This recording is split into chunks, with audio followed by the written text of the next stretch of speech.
A tough market environment has kept defined contribution assets growing at a modest pace over the last 10 years. According to our research, total defined contribution assets of the P&I 1000, that's the 1,000 largest retirement plans by AUM, grew to $1.9 trillion from $1.31 trillion in 2000.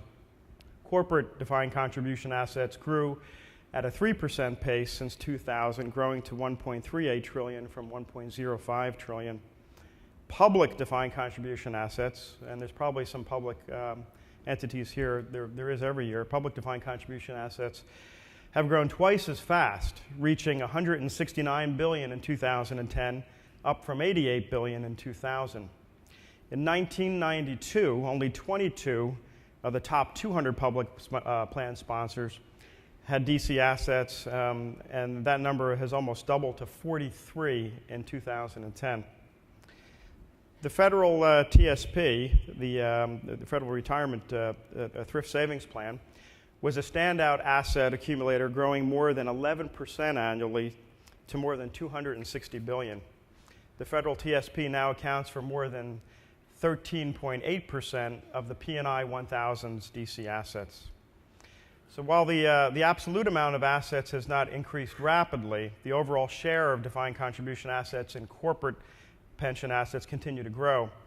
Taking a unique look at surviving corporations from the 1992 P&I Top 200 Pension Fund Survey, DC's share has gone from 45% to 35.3%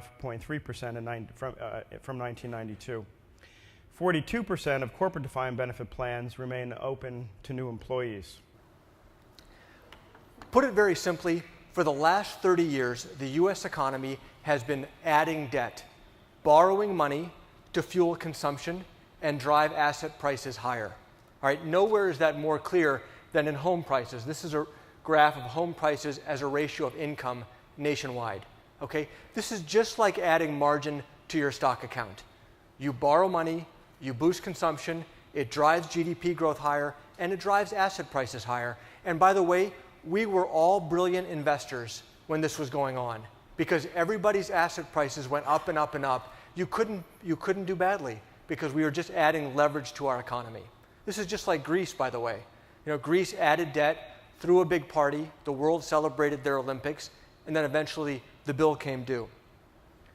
You can see it in the data. This is total debt as a percentage of GDP by sector through 2009. Federal government in blue, household debt in yellow, corporate debt in green, and state and local in red. So 128% of GDP in 1950, almost doubling to 250% of GDP by 2009.